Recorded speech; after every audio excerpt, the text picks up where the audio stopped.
As the ANC policy conference comes to an end this afternoon, we take a look at the party's policy on terrorism on the continent. Under peace and security, we're joined now by Liesl Louw-Vaudran, senior researcher at the Institute for Security Studies. Liesl, thank you so much for availing yourself this afternoon. I'm not sure if you were able to hear what the police minister said. Maybe let's start here at home, right? Almost every weekend is characterized by mass shootings. Now we're seeing something springing up, violent gang rapes. When asked whether we are in the grips of, terrorism as a country, he said outright, no, you can define terrorism as being well-planned, well-funded and claimed by certain groups.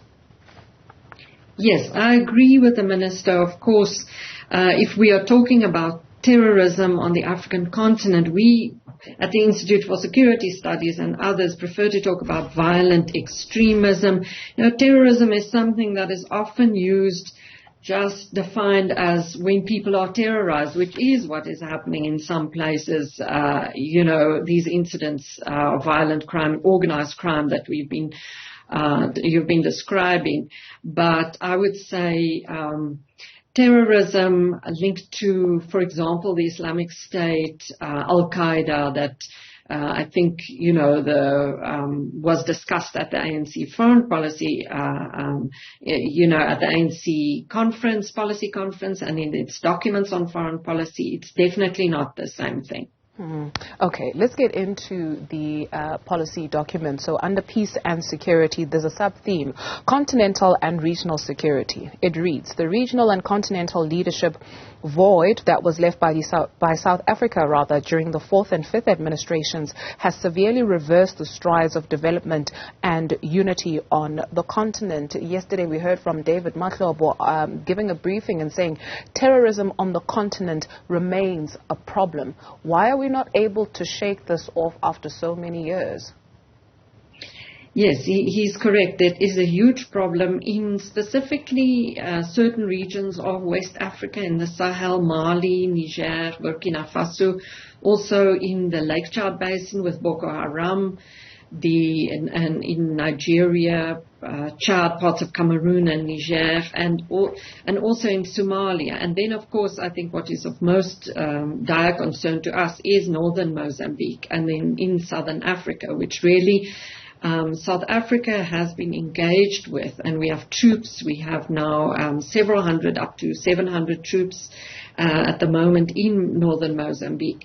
The question why we haven't been able to overcome this, the African Union has been grappling with the threat of violent extremism since really 2012, 2013, in the aftermath of the implosion of Libya in 2011. That is when terrorism really spread a lot in West Africa, as I said. It's extremely difficult and unpredictable, and I think that's why we, also really tried to call on SADC and South Africa to come up with stronger responses and stronger plans and a greater focus on development, because we know that, and from this experience in the rest of the continent, that weak states, weak development, frustrations, inequality, is a breeding ground for terrorism and for these violent extremist groups to spread. We, in Mozambique, also have the issue of natural resources, and I think that's something that isn't mentioned enough. In fact, it's not mentioned really in the ANC document, in others. In Mozambique specifically, we have huge natural resources, lots of money going to elites and not to ordinary people, employment not being created. There's natural gas, but there's also graphite mines, very lucrative businesses in rubies and so on. So it's very, very complex, and we really need South Africa being more invested in SADC, growing SADC's responses. And finally, I also think it is important perhaps for the ANC also to explain why it's important for for this investment by South Africa in the fight against violent extremism and terrorism on the African continent, because of the benefits that working with SADC, and specifically a country like Mozambique, can have for us, for our own energy needs. It's vitally important. We do have other priorities, but this should be among the priorities. Yeah. Yesterday, David Mahlobo said there's no imminent terror threat on South Africa, but the country cannot be used as a safe haven for terrorists.